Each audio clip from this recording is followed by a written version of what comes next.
Welcome to this remarkable frontier chronicle, where forgotten wisdom and unexpected innovation collide with tradition in ways that would forever change the course of local history.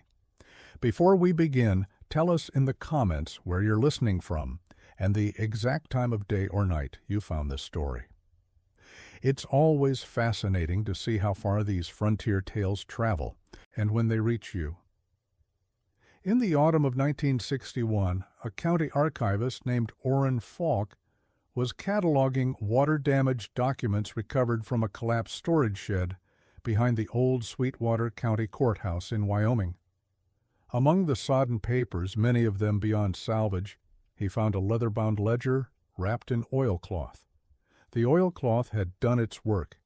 The ledger was dry, its pages intact, its ink still legible after more than 7 decades. What Falk discovered in those pages would eventually be filed under miscellaneous historical ranching practices, a designation so mundane that the document would remain essentially unread until a graduate student stumbled upon it in 1967 while researching frontier construction methods. That student would later describe the ledger as containing the most detailed account of practical frontier engineering she had ever encountered, and a story of survival that deserved far more attention than it had received. The ledger had belonged to a man named Halvor Knutsen, a Norwegian immigrant who arrived in the Sweetwater Basin in the spring of 1887. Knutsen was not a rancher by trade.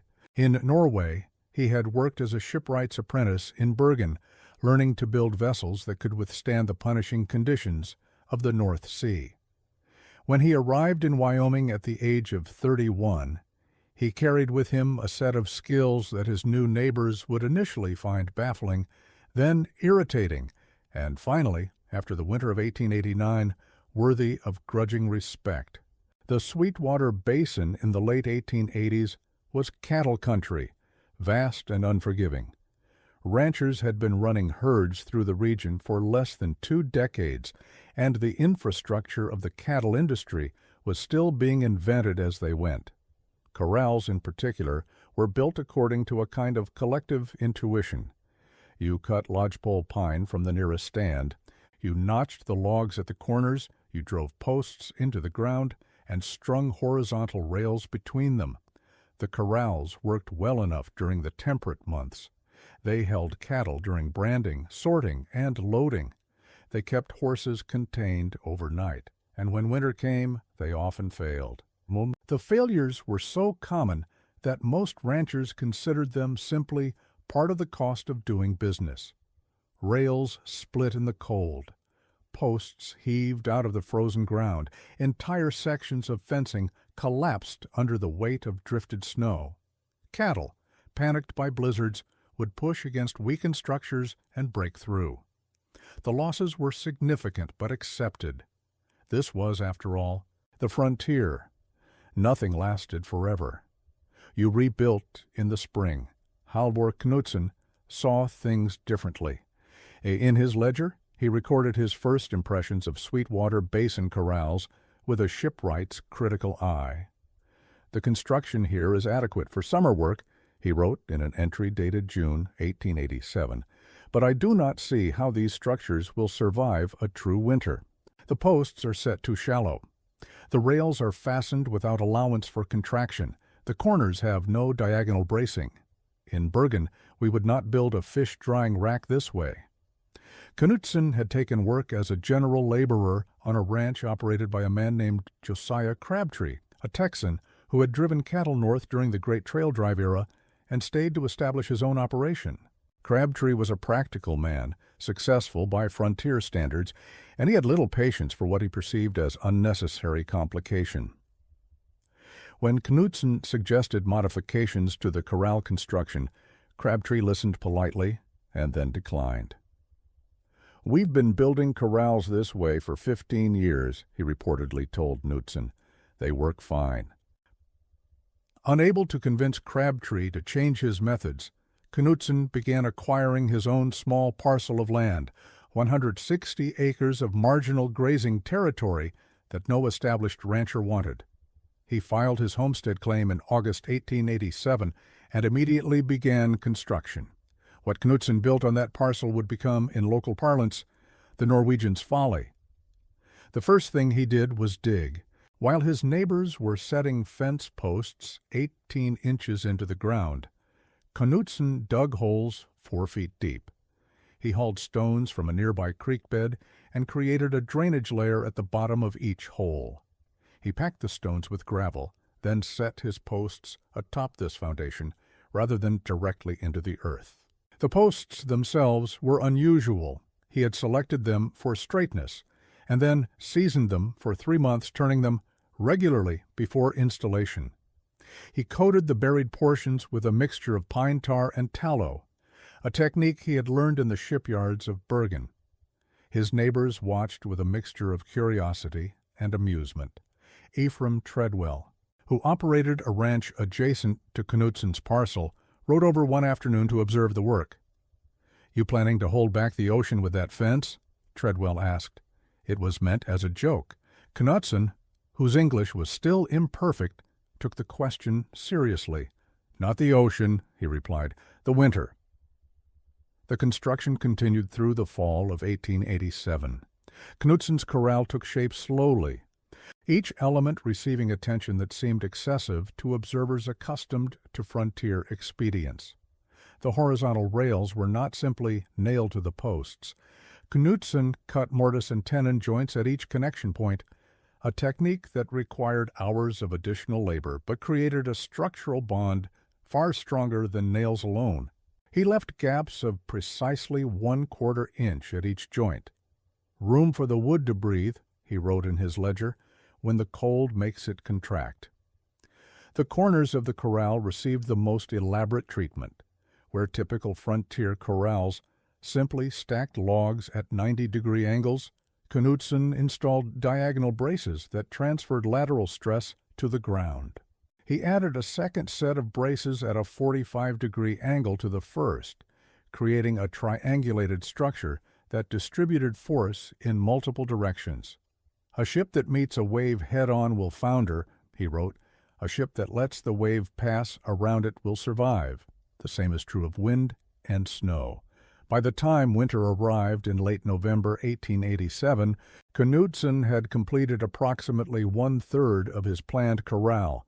He owned no cattle to put in it. He had spent most of his savings on materials and had little left for livestock. His neighbors considered this further evidence of his impracticality. A man with a corral and no cattle was, in their view, a man with his priorities badly disordered. The winter of 1887-1888 was severe, but not catastrophic. Temperatures dropped well below zero for weeks at a time. Snow accumulated in drifts that buried fence lines, but the storms were intermittent, and ranchers had time to recover between them. Knutson's partial corral stood undamaged through the season, but this proved nothing to his skeptical neighbors. Of course, an empty corral would survive. It had no cattle pressing against it. Knutson resumed construction in the spring of 1888, working steadily through the summer and fall. He documented everything in his ledger: the dimensions of each post, the depth of each hole, the species of wood used for each component.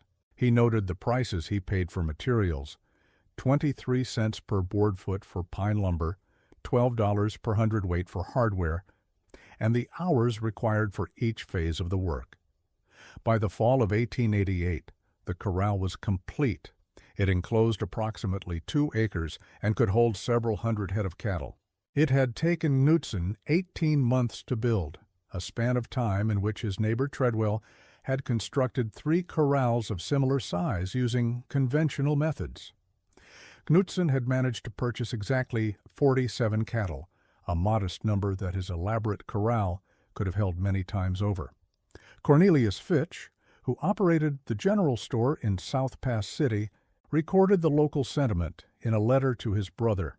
"There is a Norwegian here who has built himself the most elaborate corral in the territory and filled it with perhaps 4 dozen cattle. The ranchers say he has confused building fences with building cathedrals." Then came the winter of 1889. The first blizzard struck on January 9th. The temperature dropped 40 degrees in 6 hours. The wind came from the northwest at speeds that would later be estimated at 60 miles per hour. Snow fell so thick that visibility dropped to zero. The storm lasted 3 days. Before the basin could recover, a second blizzard arrived on January 15th, then a third on January 21st, then a fourth. By the end of January, the Sweetwater Basin had received more snow than in any winter in living memory. Drifts reached 15 feet in places. The temperature remained below zero for 23 consecutive days. The corrals began to fail. Josiah Crabtree lost his main corral on January 17th. The posts, heaved by the repeated freeze and thaw cycles of the previous weeks, pulled free of the ground. The rails, contracted by the cold, cracked at the nail points. When his cattle, panicked by the wind, pressed against the weakened structure, an entire section collapsed. 63 head escaped into the blizzard. Crabtree's hands found 11 of them alive when the storm cleared. Ephraim Treadwell's corrals failed on January 24th. The snow had drifted against the windward side until it formed a ramp. His cattle walked up the drift and over the fence. Treadwell lost over 100 head. Some wandered into the open prairie and froze. Others fell into snow-covered ravines. Throughout the basin, the story repeated itself. Corrals collapsed. Cattle escaped. Ranchers who had spent years building their herds watched their wealth disappear into the white. And then there was Halvor Knudsen's corral. The snow drifted against Knudsen's fence just as it had against every other fence in the basin. But Knudsen had anticipated this.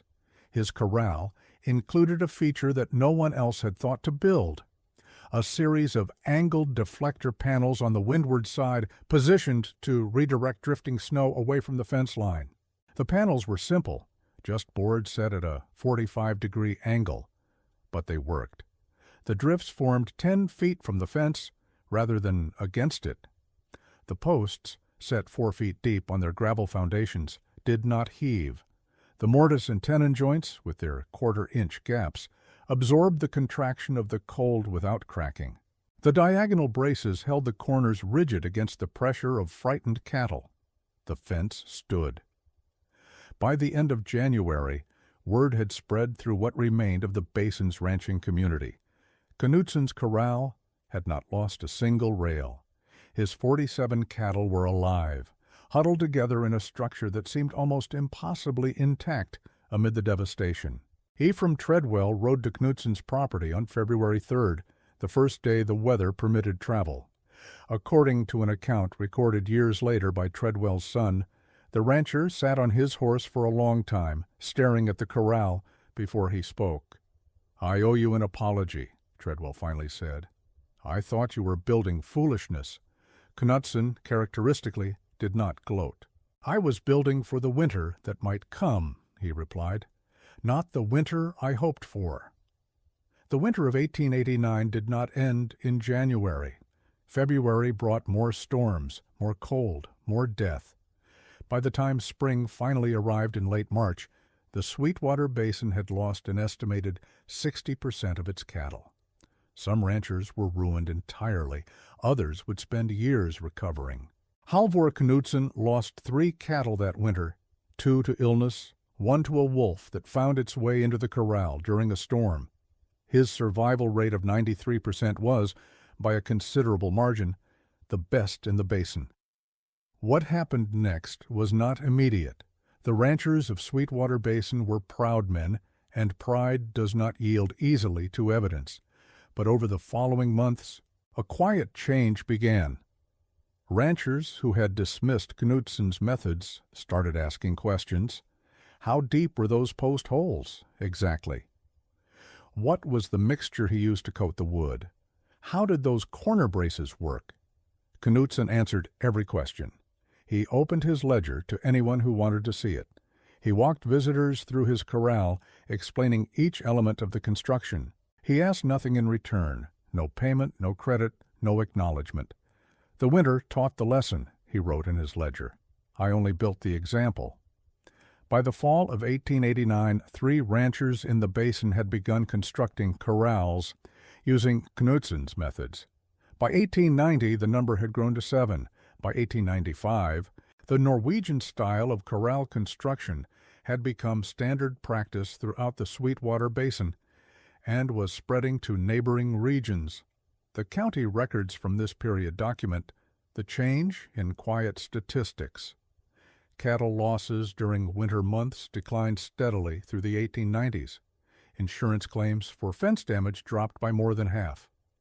The cost of spring repairs, once a significant line item in every rancher's budget, diminished to a fraction of its former level. But the most telling evidence of Knudsen's influence was not in the official records. It was in the letters and diaries of the ranchers themselves. Josiah Crabtree, who had dismissed Knudsen's suggestions in 1887, wrote to a friend in Texas in 1892, "I have rebuilt my corrals according to the Norwegian method. It cost me twice the labor and 3 times the thought of the old way. But I have not lost a fence rail in 2 winters, and I have not lost a steer to a broken corral in 3 years." The Norwegian was right. I was building for convenience. He was building for survival. Ephraim Treadwell went further. In 1894, he deeded 40 acres of his land to Knudsen, prime grazing territory, not the marginal ground Knudsen had originally homesteaded. The deed, preserved in the county archives, includes a handwritten note. "For teaching me that preparation is not the same as pessimism." Halvor Knudsen continued ranching in the Sweetwater Basin until 1912, when failing health forced him to sell his operation and move to a milder climate. He died in California in 1919 at the age of 63. His ledger passed through several hands before ending up in the storage shed behind the Sweetwater County Courthouse, where it remained for more than 4 decades. The graduate student who rediscovered the ledger in 1967 was named Constance Aldrich. She was researching frontier construction techniques for her dissertation, and she recognized immediately that Knudsen's ledger was something unusual. It was not just a record of one man's building project. It was a complete technical manual, detailed enough to be replicated, accompanied by a case study demonstrating its effectiveness. Aldrich spent 3 months in Wyoming interviewing elderly residents who remembered the stories their parents and grandparents had told about the great winter of 1889. She found that Knudsen's name was still known, though often garbled: the Norwegian, Old Knudsen, the fence builder. She found corrals still standing that had been built according to his methods, their posts still solid after 70 years. But what struck Aldrich most was a pattern she noticed in the stories. Again and again, the people she interviewed mentioned the same detail: that Knudsen had been mocked for his careful construction, that his neighbors had called his work foolish and excessive, that everyone had thought they knew better until the winter proved them wrong. The lesson of Halvor Knudsen, Aldrich wrote in her dissertation, is not simply that careful construction is superior to hasty construction. That lesson is obvious. The deeper lesson is about the social cost of preparation, the mockery and skepticism that those who prepare must endure from those who trust to luck. Knudsen built for the worst case, and he was ridiculed for it.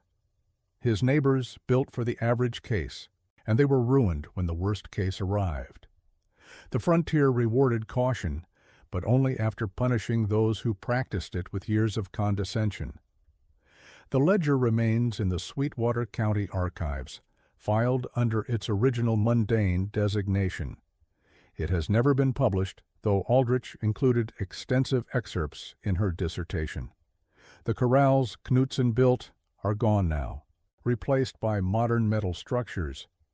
The techniques he developed have been superseded by materials and methods he could never have imagined.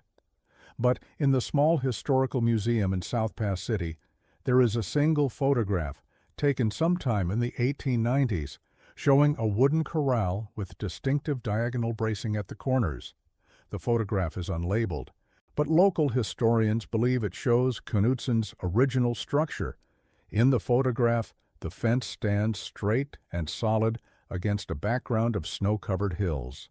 There is no drama in the image, no action, no human figures. Just a fence, built to last, still standing after the winter that broke so many others. The ranchers of Sweetwater Basin learned something that winter that went beyond construction techniques. They learned that the difference between survival and catastrophe is often decided long before the crisis arrives, in the boring, unglamorous work of preparation, in the choices made when the weather is fine and the danger seems remote. They learned that the man who builds for the worst case will be called a fool until the worst case comes. And they learned that wisdom on the frontier often wore the face of excessive caution. Halvor Knutson never claimed to have invented anything. He always insisted that he had simply applied techniques he had learned elsewhere to problems he encountered in Wyoming. In Bergen, he wrote in one of his final ledger entries, "We knew that the sea would test everything we built, so we built for the sea, not for the harbor. The ranchers here built for the summer, I built for the winter. That is the only difference." It was, in the end, a very large difference indeed. The winter of 1889 passed into local legend, recalled in stories told around stoves and campfires for generations afterward. The corrals that failed became symbols of hubris, of the frontier presumption that experience with ordinary winters was preparation enough for extraordinary ones. The corral that stood became a symbol of something else, of the quiet wisdom that prepares for what might happen rather than what usually happens, of the patience to build slowly and well when speed and economy beckon, of the courage to endure ridicule in pursuit of resilience.